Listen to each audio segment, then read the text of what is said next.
Saludos y bienvenidos a Rose Crecimiento Personal. Hoy les presentamos Significado metafísico de los 10 mandamientos de Moisés. De Connie Méndez.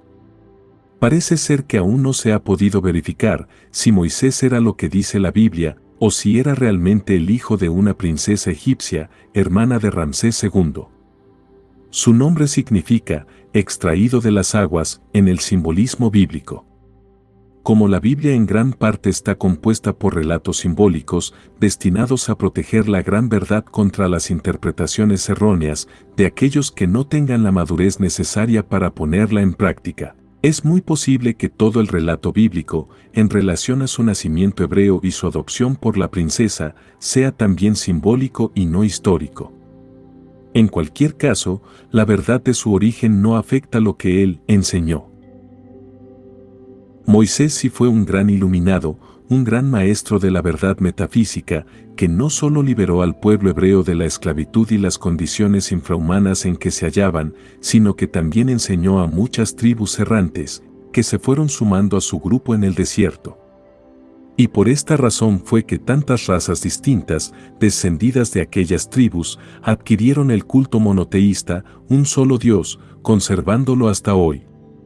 Tal diversidad de gentes, algunos totalmente primitivos, que no sabían respetar lo ajeno, que mataban a otro porque les molestaba, que dejaban perecer de mengua a los ancianos porque les representaban cada uno una boca más, y para quienes una mujer no era sino una hembra perteneciente a todos. Y otros no tan primitivos, como los judíos, que habían vivido esclavos de los egipcios, pero no habían conocido otra cosa que el trabajo de sol a sol, sin tregua ni descanso, y que en la convivencia con los idólatras, habían adoptado estas creencias y olvidado el culto de sus antepasados, obligó a Moisés a formular un código de leyes, simple, escueto, al nivel mental de todos, expresadas en lenguaje casi infantil, pero con castigos severos por cada infracción y basadas en la amenaza y el terror, ya que esta es la única forma de domar a una bestia salvaje. Moisés había sido educado en el templo de Heliópolis, que era como quien dice, una universidad. Allí enseñaba lo que llamaban geometría en aquel entonces, y que incluía, no solo las matemáticas, sino la metafísica, la astrología, la numerología, significado de los números, y un simbolismo triple que usaban los de aquellos tiempos para dejar registrada su sabiduría al servicio de las generaciones futuras a medida que evolucionaran. El primer aspecto de esta simbología era sencillo, se refiere a la vida y mundo de los humanos. El segundo aspecto es metafísica. Trata la misma condición pero en el plano mental. El tercer aspecto es jeroglífico y trata el mismo asunto en el plano espiritual, y este último aspecto es tan profundo que dice no ser inteligible sino para los espíritus puros. Y aquí está nuestra primera exposición del principio de correspondencia que dice, como es arriba es abajo, como es abajo es arriba. Abajo significa, en el plano material, en las condiciones humanas, en lo visible. Arriba se refiere a lo invisible, a lo mental y por supuesto a lo abstracto, espiritual. Lo que dice el principio de correspondencia es que las leyes, todas actúan en todos los planos, y que las condiciones en un plano se repiten en el plano superior como también en el plano inferior. Esto lo irás viendo claro, de aquí en adelante. Así elaboró Moisés sus 10 mandamientos o Sefer Bereshit, como se llama este código de leyes en idioma hebreo, para que la humanidad a medida que fuera evolucionando y despertando, se fuera iniciando en la enseñanza superior, y la siguiente interpretación no es invento de ningún hombre. Fue dejada en claves conocidas por los muy adelantados, pero mantenidas ocultas a través de estos milenios. Como verás luego, ya la humanidad aprendió la primera lección, o sea, que aprendió a obedecer la ley en su primer aspecto. La mayoría es adulta mental y moralmente. Hay un gran sector de la humanidad que ya está protestando en su interior por las contradicciones que hay entre el dogma y el sentido común, y esta es la señal que indica el momento de dar el paso hacia adelante. La mayoría, pues, comienza a razonar en escala alta. En síntesis, los 10 mandamientos dicen: 1. No hay sino un Dios. 2. No fabricarás imágenes, no las adorarás ni les rendirás culto. 3. No tomarás en vano el nombre del Señor tu Dios. 4. Acuérdate de santificar el día séptimo. 5. Honra a tu padre y tu madre. 6. No matarás. 7. No cometerás adulterio. 8. No hurtarás. 9. No levantarás falso testimonio. 10. No codiciarás. Este conjunto de leyes se divide en dos grupos. 8 mandamientos aparentan ser prohibiciones y comienzan con la palabra no. Estos son los números 1, 2, 3, 6, 7, 8, 9 y 10. Los números 4 y 5 son recomendaciones. A primera vista, el ser humano que aún no ha aprendido a razonar en el plano mental espiritual, los entiende como prohibiciones o normas de conducta. Esto era necesario para que la gran mayoría de la humanidad recibiera la noticia, y luego se acostumbrara a no matar, no robar, no mentir, no codiciar, a pensar en el prójimo y a la idea de un solo Dios. En tiempos de Moisés, la población del mundo se hallaba reducida a un número y a un sector de la tierra, relativamente muy pequeños. Sin embargo, en esa área y ese número pequeños, la gran mayoría era totalmente ignorante, y el resto menos ignorante, solo contaba con algunos realmente adelantados o educados. A la gran masa humana de hoy le ha costado tremendos golpes y porrazos, individuales y colectivos, aprender a comportarse habitualmente de acuerdo con las reglas de ética sentadas por Moisés, y aún visto por encima, diríamos que no es así. Diríamos que la humanidad sigue matando, robando y mintiendo como si tal cosa, pero esto no es la verdad. No es verdad con respecto a la gran mayoría. La gran mayoría desea la libertad de adorar al Dios único, como a ella mejor le plazca. La gran mayoría ya no roba, ni mata. La gran mayoría ama y cuida a sus ancianos, y finalmente, la tierra entera, conoce y cumple la recomendación de descansar un día por semana, el domingo. Es la minoría la que rompe las leyes terrenas. Es una minoría muy reducida la que vive en las cárceles. Es la minoría la que desconoce a Dios, y finalmente, si aún existen humanos que ignoran que hay una cosa llamada la ley, para castigar al que se comporte mal, esos son la gran excepción que comprueba el adelanto de la mayoría. Ha llegado, pues, el momento merecido ya por la gran mayoría humana de dar el próximo paso adelante, o sea, de recibir y comprender el segundo aspecto de la trilogía simbólica ya mencionada, el que trata del plano mental, porque el tercer aspecto, el jeroglífico, no lo comprenderemos hasta que seamos limpios de todo error. Cuando se nos pueda catalogar de espíritus puros, o sea, cuando hayamos aprendido a amarnos los unos a los otros. Y vamos al grano.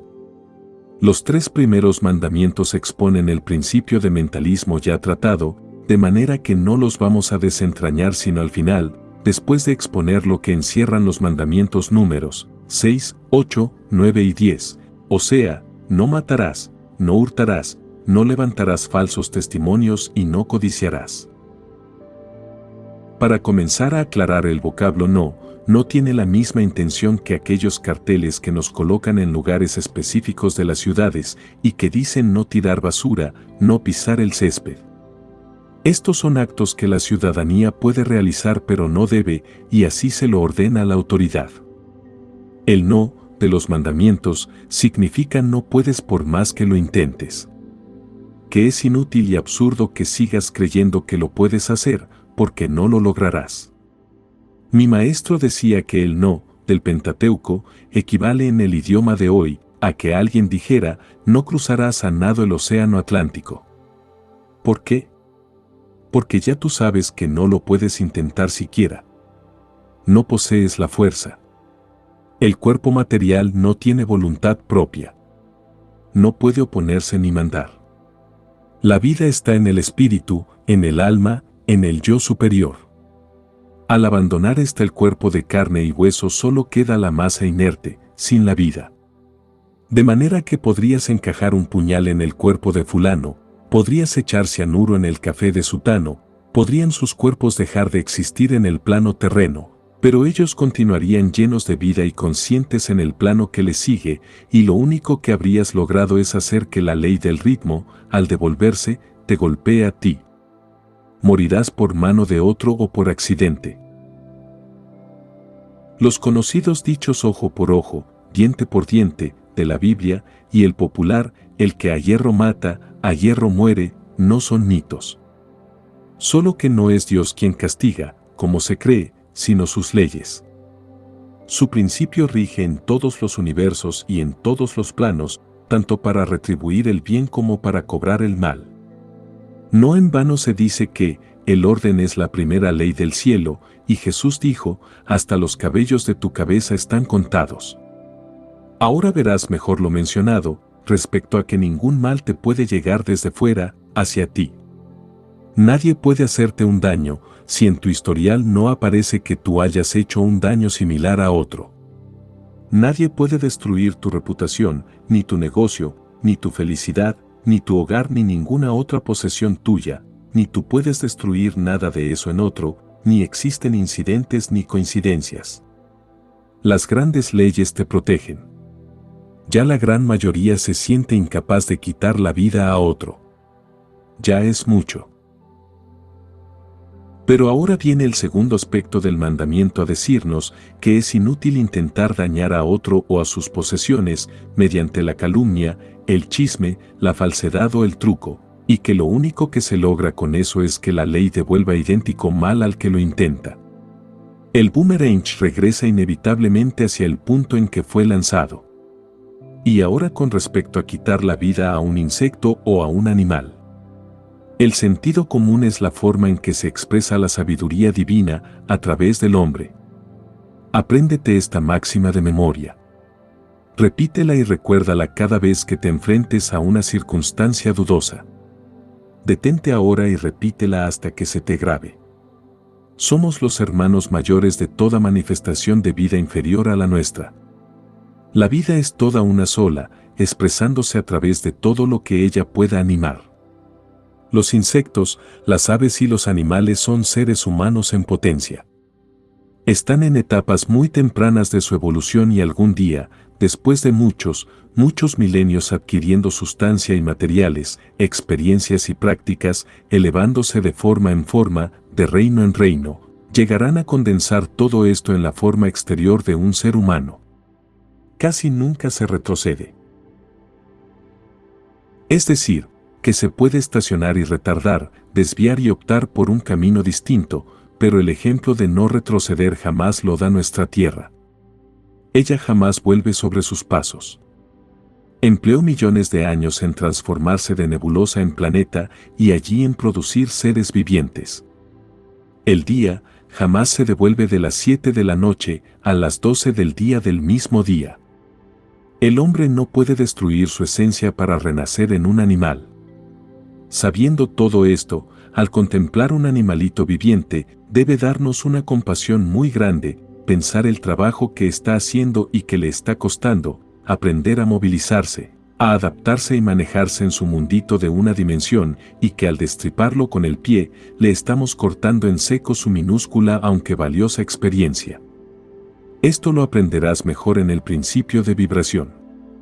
Pero, y es un pero muy grande, la sabiduría divina, a través del sentido común, nos convierte en jueces, aun siendo los hermanos mayores. Vamos a decir que un día en nuestra casa limpia, ordenada y aseada, aparece una cucaracha o una chiripa. Estoy cansada de verte dar el salto con el zapato en la mano y, rack. Pereció la pobre. Y ahora me dirás, ¿pero cómo? ¿Voy a dejar que se cunda mi casa de esos animales? No, en absoluto. No puedes, ni debes permitir que permanezca ni un segundo más bajo tu mismo lecho. Tú, en tu carácter de hermano mayor, tienes el deber de vigilar, de enseñar, de corregir y de frenar a tus hermanos menores. No puedes permitirles que aumenten indebidamente, ni que se introduzcan en donde no pertenecen. Tampoco debes permitir que otro, ni siquiera un animalito irracional, abuse de ti. Si lo permites, haces mal. Pero para eso tienes tú la mente, que esos seres no tienen aún, y por eso dijo Moisés en Génesis, capítulo 1, versículo 26, hagamos al hombre a nuestra imagen, conforme a nuestra semejanza, y señoree en los peces del mar, en las aves de los cielos, en las bestias, en toda la tierra y en todo animal que se arrastra sobre la tierra. Y creó Dios al hombre a imagen de Dios lo creó. Fíjate que esto último lo dice 3 veces. Cuando la Biblia repite 3 veces, significa que la frase tiene idéntico significado en los 3 planos. En otras palabras, que no ha de buscarse la interpretación metafísica o jeroglífica, que ella expresa una verdad eterna y fundamental. Ahora, los animales, o seres irracionales, no tienen un espíritu, digamos, individual. Tienen lo que llamamos espíritu de grupo, o sea, que el gran conjunto de cada especie forma un espíritu, o tal vez no sea sino una partícula de un espíritu. Eso no lo puedo conocer. No he llegado a esas alturas.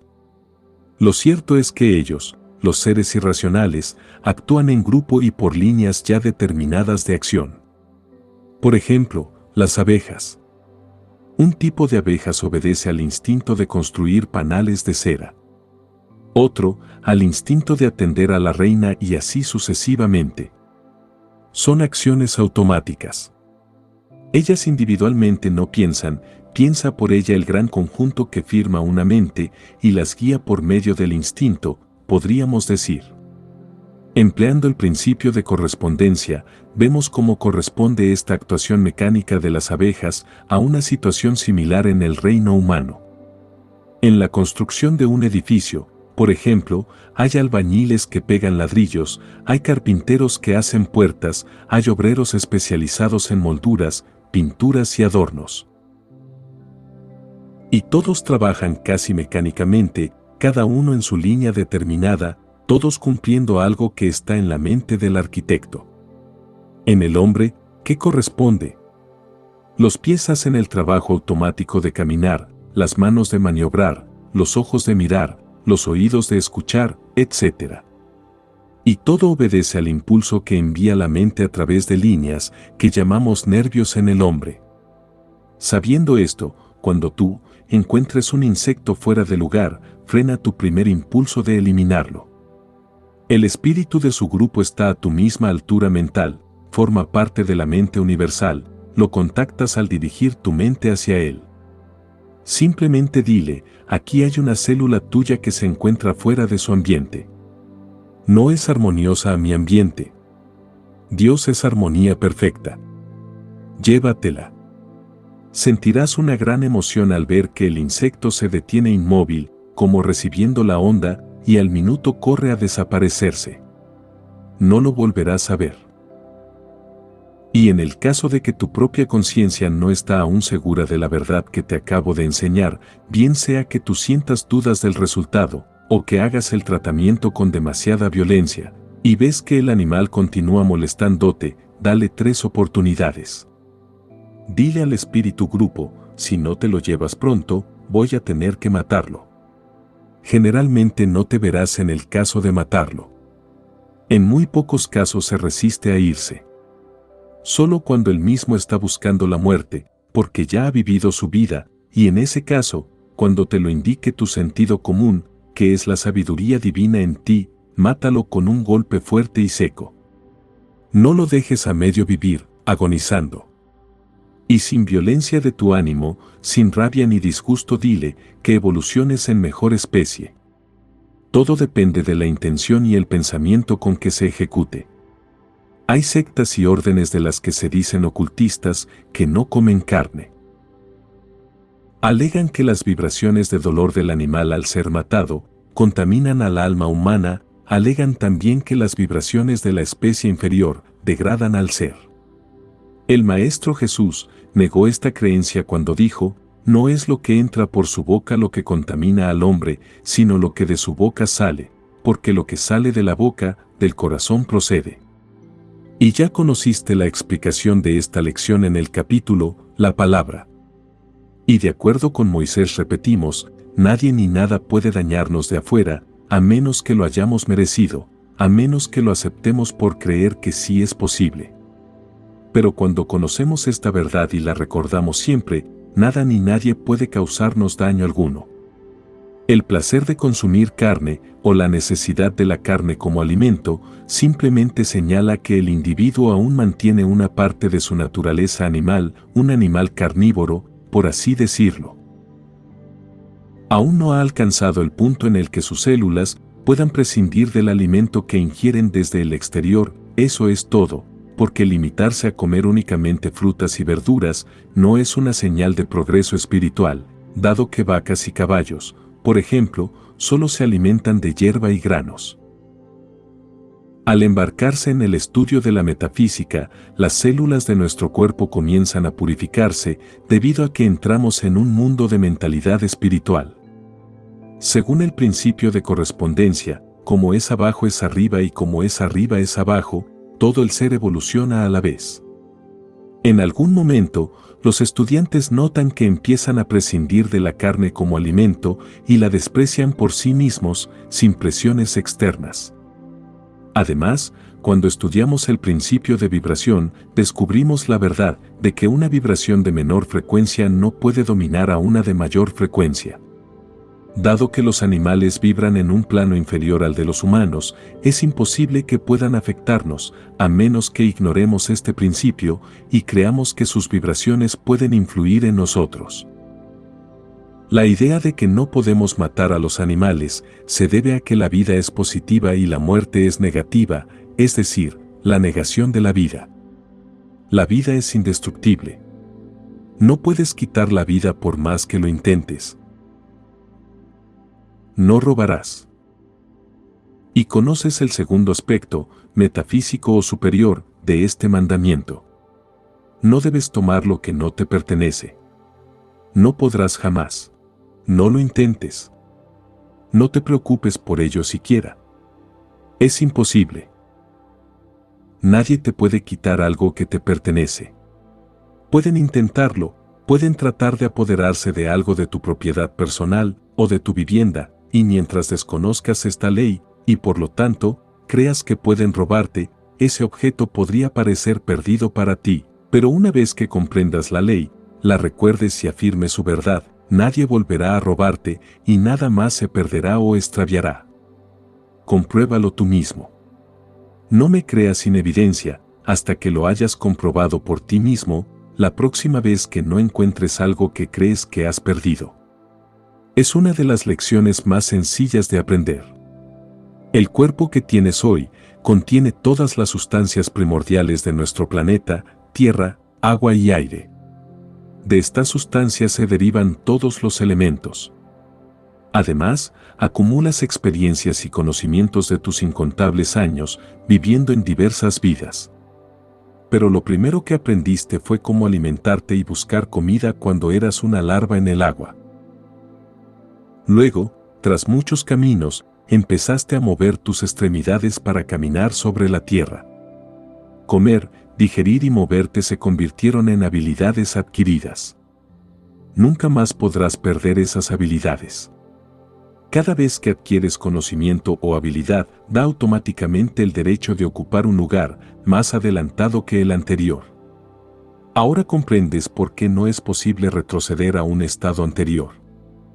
¿Cómo podría serlo? Dado que la evolución y la ley de atracción rigen todo, haciendo que cada cosa atraiga lo semejante y rechace lo opuesto, esto es parte del principio de polaridad, que es inmutable como todos los demás principios. A pesar de que, al comenzar una nueva vida, debes reaprender lo que ya has adquirido en vidas anteriores, como caminar, hablar y comer, esto es solo una apariencia. En realidad, lo que ocurre es que debes recordar. No estás volviendo a aprender, ya que el niño come, digiere, se mueve, llora, ríe, ve, oye y tiene su sangre circulando, porque ya está en su subconsciente. Las habilidades, el genio y el niño que es perezoso para estudiar, están relacionados con experiencias anteriores, y les resultan mucho más fáciles que a otros que las están experimentando por primera vez. Pero el joven inteligente y perezoso para estudiar simplemente está expresando su desinterés en tener que revivir lo que ya ha experimentado en vidas anteriores. No hay necesidad de preocuparse por ello. Deja que lo descubra por sí mismo para recordar lo que ya tiene almacenado en el subconsciente. En general, en el momento de los exámenes, al estudiante inteligente pero perezoso para estudiar, le surge lo que necesita para aprobar, incluso sin haber estudiado durante todo el año, lo que desconcierta a padres y maestros, pero es una prueba que respalda la teoría de la reencarnación. La reencarnación existe, pero no es obligatoria. El libre albedrío existe en todo y para todo. Al igual que en la Tierra, cada individuo aprovecha o desaprovecha las oportunidades, según su carácter o sus deseos, en el plano astral, el reino de las almas o espíritus desencarnados. Cada uno es libre de aprovechar o no los recursos que se ofrecen para avanzar. Al igual que los humanos son libres de elegir una profesión o una línea de estudio, esforzarse para su propio desarrollo, o simplemente vivir sin propósitos o ambiciones, las almas son libres de regresar al plano terrestre para avanzar, adquirir nuevas experiencias, saldar cuentas pendientes, llamadas karmas. O cosechar bienes merecidos, o si disfrutan la vida que llevan, pueden quedarse en ella durante el tiempo que deseen. Nadie las fuerza. Sin embargo, finalmente, el progreso y el bienestar de los demás las motivan a desearlo para sí mismas, y esta aspiración se logra mediante el esfuerzo, el conocimiento y la experiencia, que se adquieren en la vida activa en la Tierra. Cada conocimiento y experiencia adquiridos se convierten en posesiones adquiridas, compradas y pagadas. Estas posesiones se consideran, por derecho de conciencia, y no pueden perderse ni robarse. Nadie puede arrebatarte la inteligencia, el talento, las habilidades y los conocimientos. Lo que es aún más asombroso es que cada adquisición se logra a través de la experiencia, y esa experiencia se acompaña de objetos, instrumentos, muebles, dinero, propiedades, etc. Todo lo que se usa en la vida y se aprende a utilizar, como camas, mesas, cubiertos, ropa, joyas, dinero e incluso una caja de fósforos, queda grabado y archivado en tu posesión individual por derecho de conciencia, y traes todas estas propiedades contigo en cada reencarnación. Aparecen en tus vidas, quieras o no, y esto explica por qué algunas personas nacen en la abundancia y otras en la pobreza. Naces donde mereces nacer, por derecho de conciencia. La ley atrae a cada individuo a su esfera y lugar adecuado. No hay injusticia en el plano de la verdad.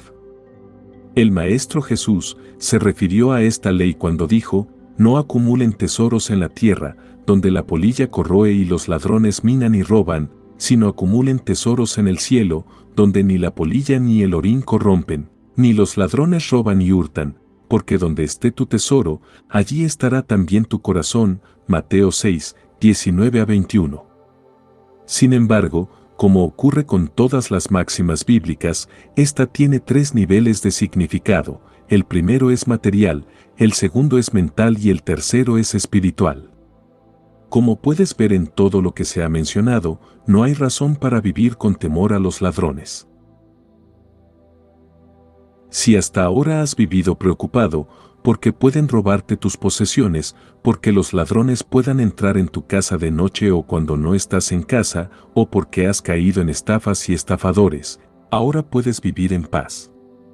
Nadie puede arrebatarte nada que legítimamente te pertenece por derecho de conciencia, ya que si posees algo, es porque lo mereciste en vidas pasadas. Y si alguien intenta robarte, debido a tus temores iniciales que pueden persistir mientras adquieres la práctica de esta nueva conciencia, simplemente afirma de inmediato la verdad: nada que es mío por derecho de conciencia puede perderse o ser robado.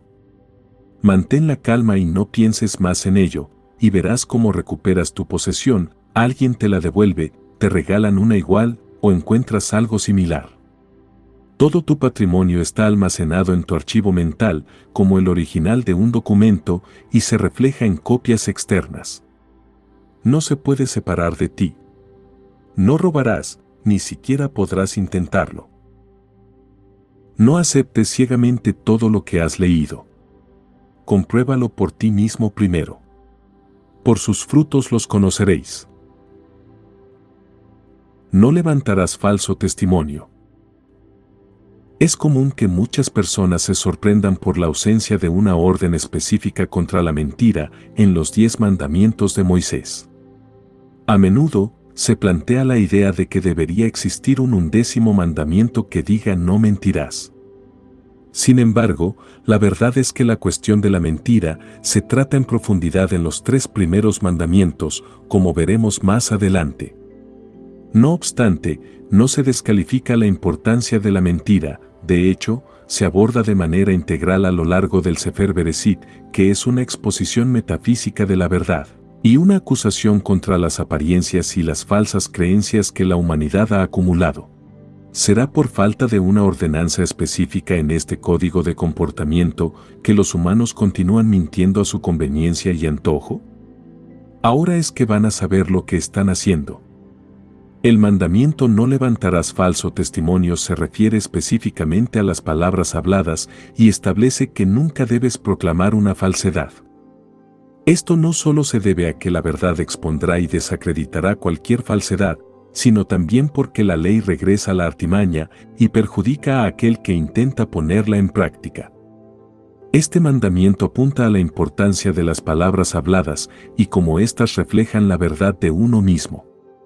Tus palabras reflejan tu propio concepto, y si ves algo como bello o feo, esto se debe a cómo tus palabras denuncian tu propia falsedad o verdad. No podrás levantar falso testimonio, ya que en realidad estás testificando sobre ti mismo y no sobre otros. En tiempos de elecciones, vemos cómo los partidos tratan, por todos los medios, de desacreditarse unos a otros, lanzando calumnias, falsos testimonios e infamias. El ganador entra a gobernar seguro de que ha derrotado al otro. Lo que ha hecho es acumular testimonios de su propia falsedad. Por sus frutos los conoceréis, o como dijo Emerson, lo que eres grita tan fuerte, que no oigo lo que me dices, pues lo que dice el mandamiento es que tu propio concepto es lo que tú ves. Si lo que ves lo encuentras bonito, es porque tu mirada refleja la limpieza, la pureza y la verdad en tu alma.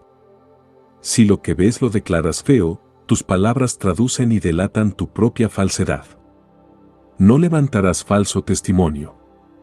No lo podrás por más que lo intentes, ya que estarás mencionándote a ti mismo y no al vecino. En la primera parte, aprendiste que el yo verdadero es perfecto y posee todas las virtudes y bellezas de su Creador.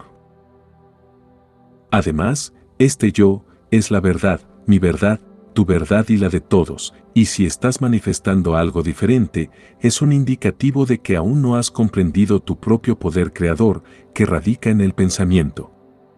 Lo que piensas se manifiesta en el mundo exterior, y aprender a pensar de manera correcta te permite corregir lo que ves en el mundo exterior. La ignorancia no es una prueba de que el Creador no haya sabido educarnos, sino una señal de que todavía somos niños en su hogar.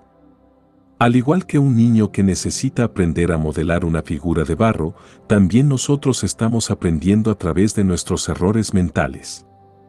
Nuestra vida y nuestro cuerpo son reflejos de nuestro estado mental y espiritual, y cualquier cambio que desees ver en tu vida debe comenzar con un cambio en tu forma de pensar. El principio de correspondencia establece que como es arriba es abajo, como es abajo es arriba, lo que significa que lo que te sucede en el plano terrenal refleja cómo anda tu plano mental. También has aprendido que al comparar lo que ves con la verdad, puedes determinar si lo que estás creando o proyectando a través de tu pensamiento es verdadero y bueno, o si estás dando falso testimonio. Reconocer esta diferencia es el primer paso para transformar el falso testimonio en verdad. Cuando comienzas a pensar y declarar la verdad, las mentiras desaparecen como por arte de magia, ya que no tienen poder ni vida propia, más allá de la creencia y el pensamiento que les das. Como Jesús dijo, conoced la verdad y ella os hará libres. La verdad es que tu yo es perfecto, ya que es una creación de Dios, un hijo de Dios. Si te consideras feo, malo, pecador, defectuoso o culpable, estás dando falso testimonio sobre ti mismo. Sin embargo, al comprender esto y negar rotundamente esos falsos testimonios, y al afirmar la verdad de tu ser, comienzas a manifestarla y a ver cómo desaparecen los falsos testimonios en ti y en todo lo que te rodea.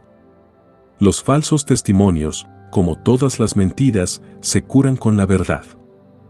Esto significa que son falsos y no tienen el poder de afectar ni atacar la verdad, sin importar cuánto se intente.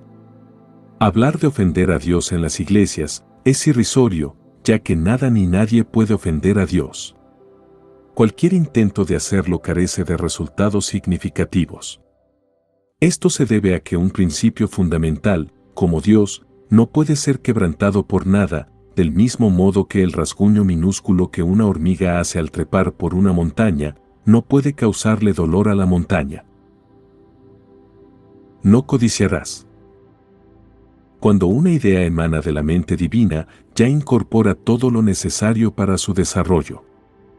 Resulta inimaginable que Dios diseñe algo y nos lo envíe de forma incompleta, dejándonos perplejos, teniendo que buscar soluciones que solo Él conoce.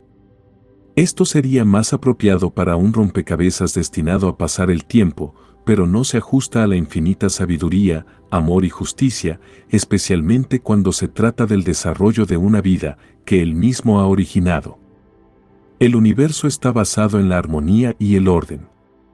La perfección de esta armonía es evidente al observar el Sol, mientras la Tierra gira para recibir sus beneficios. Cuando adquirimos este entendimiento, ya no habrá carencia alguna en nuestra vida. Cuando nos sobra algo, es porque otro lo necesita. La naturaleza no tolera el vacío. El espacio está repleto de partículas, esperando la oportunidad para formar algo en el momento adecuado.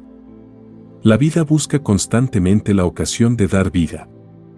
Su propósito es introducirse en cualquier apertura disponible. Si colocas un poco de tierra en un lugar donde pueda recibir humedad, pronto verás brotar una pequeña planta.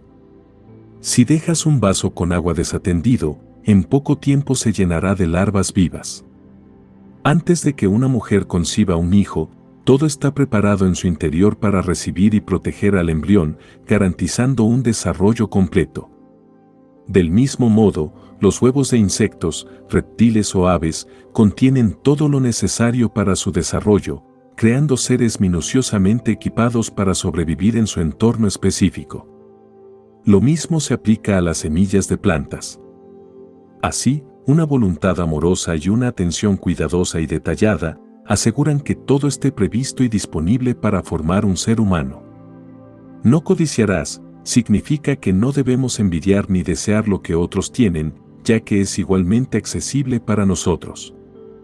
No es necesario competir o luchar por ello, basta con pedirlo, reclamarlo y expresar gratitud de antemano. Esto se refleja claramente en la Biblia, que dice, el que pide, recibe, el que busca, encuentra, y al que llama, se le abrirá la puerta. ¿Y por qué no tomas esta verdad en serio? El tamaño de tu deseo o la magnitud de tu necesidad son indicadores del impulso con el que este regalo busca entrar en tu vida. Es un regalo, no tienes que pagar por ello. Cuando sientes una necesidad, es una señal de que ya está destinado o que lo mereces. Ha llegado el momento que esperabas y es el momento de aprovecharlo. Pídelo, pero antes que nada, agradece. Puede manifestarse de diversas maneras, a través de medios naturales en el mundo material, a través de la ayuda de amigos y seres queridos, o incluso de manera milagrosa. Puede aparecer de la nada, como me sucedió en una ocasión en Nueva Orleans. Estaba sin un centavo, esperando un giro que se había retrasado, y era un sábado por la tarde sin bancos abiertos, hasta el lunes. Sin embargo, conociendo la verdad, expresé, mi mundo contiene todo, no falta nada en la creación. Gracias, Padre, por haberme escuchado. En ese momento, vi un billete verde volando en la calle, que se pegó a mi tobillo. Al mirar, me di cuenta de que era un billete de $5. Claramente, alguien lo había perdido. Mantuve el billete en la mano por si alguien lo reclamaba. Este dinero, de una manera casi milagrosa, me alcanzó incluso para pagar un taxi que me llevó al banco el lunes, donde me esperaba mi giro. Los milagros no ocurren porque se rompa un principio, como algunas iglesias ingenuamente creían, sino precisamente porque utilizamos y actuamos en armonía con los principios. No hay excepciones en la acción de estos principios.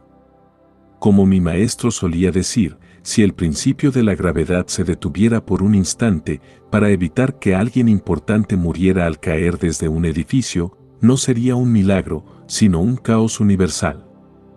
El primer mandamiento. Los primeros 3 mandamientos forman una unidad.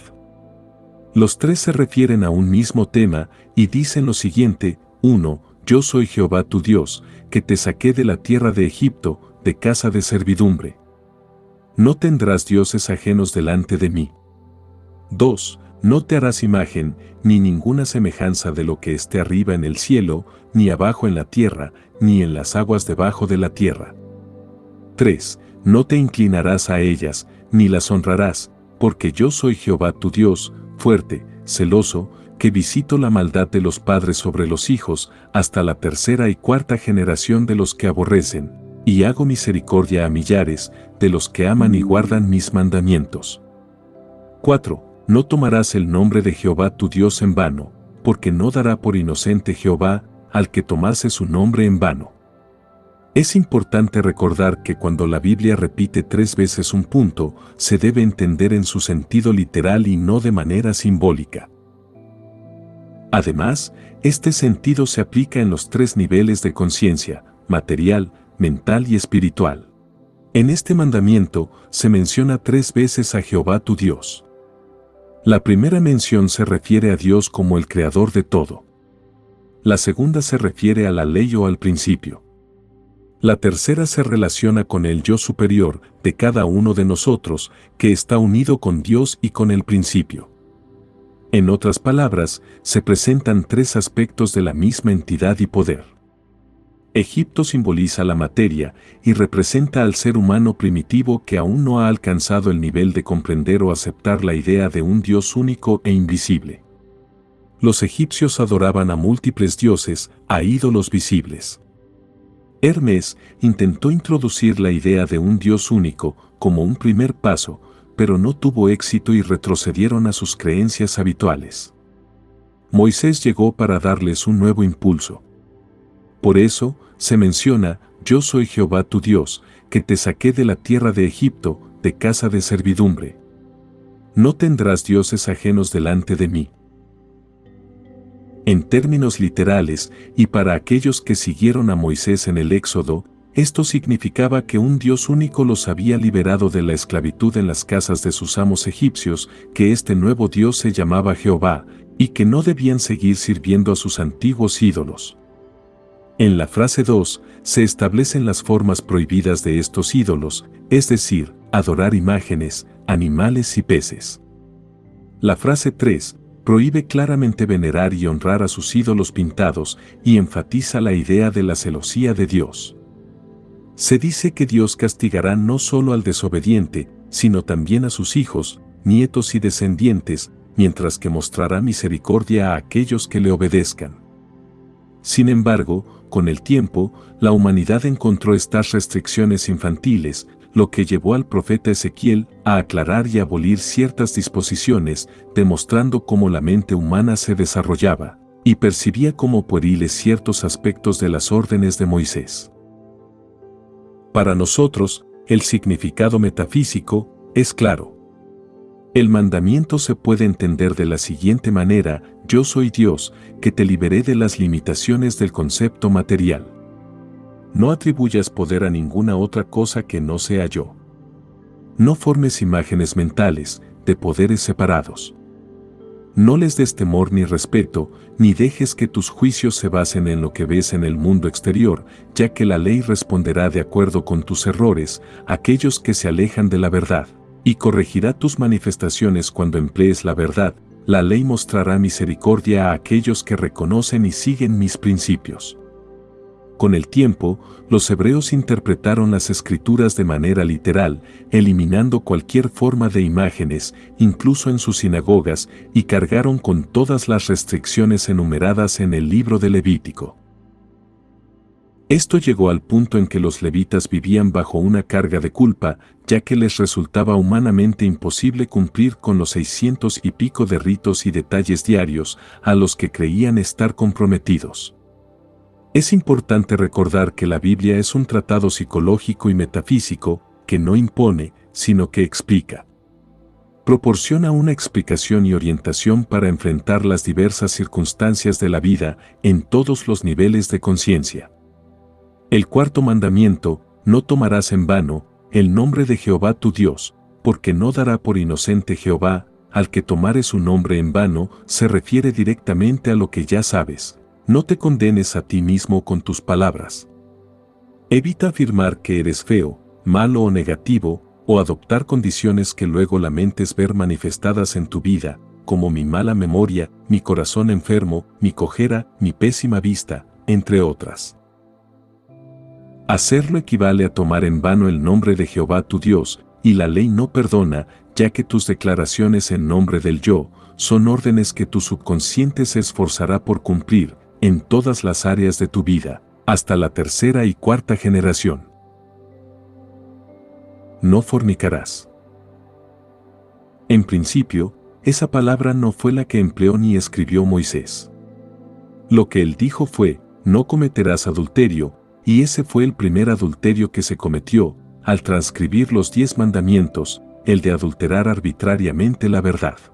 Siendo Moisés un adelantado, un sabio, un experto en el conocimiento de los principios herméticos, era totalmente imposible que él instruyera y dejara escrita la instrucción de intentar burlar el principio de generación. La palabra constituye una ofensa, un ultraje a la inteligencia humana en ese lugar donde la colocaron los escribas, por orden de autoridades eclesiásticas ignorantes. La misma sustitución fue realizada de manera tosca en las escrituras del apóstol y evangelista Mateo, capítulo 19, versículos 4 al 12. Pero esto lo discutiremos más adelante. Para cualquier entendido en los principios, las sustituciones bíblicas son obvias. Como todos los principios, el de generación funciona automáticamente en todos los planos y en cada plano opera de acuerdo a su naturaleza. En el reino atómico, un átomo se asocia con otro para dar origen a un elemento, debido a la atracción, cohesión y adhesión, que son componentes esenciales del principio de generación. Nada podría ser creado, producido o nacer, si se pudiese eliminar el principio electrónico del magnetismo, es decir, la atracción entre el positivo y el negativo. La adhesión y la cohesión se manifiestan después de la atracción.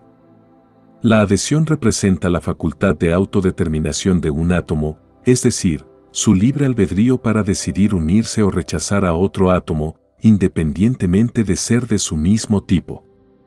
La cohesión es la capacidad de adherirse mutuamente en un grado de fuerza, tan alto que, como se puede imaginar, si se intenta separar las partículas de un átomo, se desencadenan efectos catastróficos, como en el caso de la bomba atómica. Es evidente que lo que ocurre entre nosotros los seres humanos es una similitud de estos procesos. Esto ilustra perfectamente el principio de correspondencia, que establece que como es arriba es abajo, como es abajo es arriba, y nos muestra que estudiando lo microscópico, se llega a comprender lo macroscópico, como lo expresa el Kybalión. Los principios operan automáticamente, por encima de todo y a pesar de cualquier cosa que intentemos hacer en contra. Si los átomos fueran seres humanos o pudieran comunicarse en nuestro lenguaje, podrían denominar el proceso de atracción, adhesión y cohesión como copular, ¿no es así? Lo mismo podría aplicarse en los reinos botánico y zoológico, donde una abeja transfiere el polen de una flor a otra y de esa unión nace una nueva especie, ¿verdad? Ahora, pregúntense si está en los propósitos del Creador Divino impedir o prohibir estos procesos. Es bien sabido que al oponer resistencia a un principio, se refuerza la fuerza que lo impulsa y busca otras formas de manifestarse, lo que significa que intentar evitarlo solo lo desvía en lugar de detenerlo. En el reino animal, el principio de generación se conoce como reproducción. Siempre que los seres humanos sigan reproduciéndose a través del proceso sexual, están demostrando que una parte de su naturaleza aún está arraigada en el reino animal. A medida que sus células evolucionan hacia un reino superior, donde el principio de generación se manifiesta de manera diferente, los seres humanos ya no actuarán como animales. En ese estado superior, no experimentarán deseos sexuales, ni consumirán carne, se tratará de un orden diferente de existencia. En este punto, los discípulos suelen preguntar, ¿y si todos evolucionamos, la raza humana desaparecerá? La respuesta es no. ¿Por qué? Siempre habrá miles y miles de seres que todavía tienen que pasar por el reino animal. A medida que uno se gradúa, lo hace su generación, y continuamente nuevos seres se gradúan gradualmente. Jesús dijo, a los pobres los tendréis siempre con vosotros, y esto no se refiere solo a los económicamente pobres, sino también a aquellos que son pobres en conocimiento, experiencia y evolución.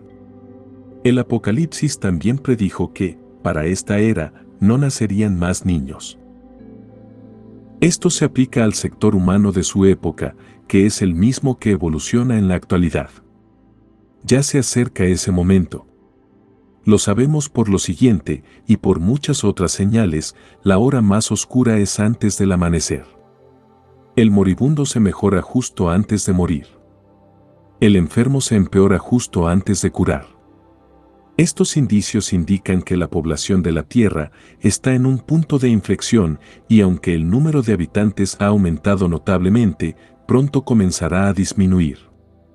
Una de las respuestas de Jesús a sus discípulos en relación al momento en que el mundo antiguo llega a su fin y el nuevo mundo comienza, es cuando cae el manto de la vergüenza. Esto se refiere a la revelación universal de la verdad. Es la verdad detrás de los principios que estamos aprendiendo, y en particular, la verdad que fue adulterada con ese título falso de «no fornicarás». Al atraer la atención de las personas y al mismo tiempo oponer una prohibición o resistencia, los responsables de la distorsión no lograron su propósito. En cambio, el impulso del principio de generación se intensificó y al buscar una salida, se desvió, lo que resultó en efectos negativos. Este mandamiento ha sido uno de los más violados, lo que ha llevado a abusos, distorsiones mentales, comportamientos sexuales aberrantes, problemas físicos, deshonra, vergüenza y castigo. Todo esto se debió a la sustitución arbitraria de una palabra. Todos ustedes han visto esos árboles japoneses enanos, torcidos y distorsionados a un grado sorprendente. Los vemos como una rareza y como tal los admiramos, pero esto no quita que son una afrenta contra la naturaleza, como lo es un ave enjaulada y un animal atado. También sabemos todos que lo prohibido adquiere un atractivo fuera de toda proporción. Eso es lo que ocurrió con todos los intentos de frenar al principio de generación, como darle a la manzana de Adán una interpretación sexual de adulterar y añadir a los textos inspirados, todo por ignorancia, por el empeño de ejercer dominio o poder sobre los demás. El significado metafísico del mandamiento, no cometerás adulterio, es precisamente, no malinterpretes las leyes porque no lo lograrás, es decir, que el efecto será el contrario de lo que tú deseas, y la ley misma se encargará de dar el mentis a lo que has dicho. Para el Maestro Jesús, el dogmatismo fanático era aún más repugnante y más digno de castigo que el libertinaje sexual, y así lo expresó cuando dijo, «Ay de ti Corazín, ay de ti Betsaida, os digo que a Tiro y a Sidón les será más tolerable el castigo que a vosotras». Corazín y Betsaida eran pueblos bíblicos. Cada nombre de pueblo o ciudad en la Biblia es un símbolo. Estos dos nombres simbolizan el dogmatismo y el fanatismo. Tiro y Sidón simbolizan desviaciones sexuales. De manera que él dijo textualmente que a los pecados sexuales les sería más tolerable el castigo que al dogmatismo y fanatismo de ellos. En otras palabras, que serían más duramente castigados los fanáticos religiosos que las prostitutas. Volviendo a la referencia que hice al comienzo de este capítulo, San Mateo capítulo 19, versículos 4 al 12, voy a copiarlo completo. Entonces vinieron a él fariseos tentándole y diciéndole, ¿es lícito al hombre repudiar a su mujer por cualquier causa? Él respondiendo les dijo, ¿no habéis leído que el que los hizo al principio, varón y hembra los hizo? Por esto el hombre dejará padre y madre y se unirá a su mujer, y los dos serán una sola carne. Así que ya no son más dos, sino una sola carne, por lo tanto lo que Dios juntó, no lo separe el hombre. Le dijeron, ¿por qué? Pues mandó Moisés dar carta de divorcio y repudiarla. Él les dijo, por la dureza de vuestro corazón, Moisés os permitió repudiar a vuestras mujeres, mas al principio no fue así. Y os digo que cualquiera que repudia a su mujer y se casa con otra, adultera, y el que se casa con la repudiada, adultera. Los escribas eclesiásticos insertaron la cláusula, salvo por causa de fornicación, por su propia cuenta y riesgo. Tenían que meter de cualquier modo la palabrita, y les resultó sin sentido, andando el tiempo y a la luz de las enseñanzas superiores. Le dijeron sus discípulos, si así es la condición del hombre con su mujer, no conviene casarse. Entonces, él les dijo, no todos son capaces de recibir esto, sino aquellos a quienes es dado. Pues hay eunucos que nacieron así, del vientre de su madre, y hay eunucos que son hechos eunucos por los hombres, y hay eunucos que asimismo se hacen eunucos, por causa del reino de los cielos. El que sea capaz de recibir esto que lo reciba. Si ustedes son capaces de recibirlo, habrán visto expuesto el principio de generación hasta el momento de mencionar a Moisés. La explicación original fue, sin duda alguna, más larga y detallada, ya que los discípulos comprendieron y dieron el comentario, sí, así es la condición del hombre con su mujer, no conviene casarse, o lo que es lo mismo, no hay para qué casarse si desde el principio fueron hechos unos, es decir, que cuando el polo positivo y el negativo se juntan, no hay quien los separe.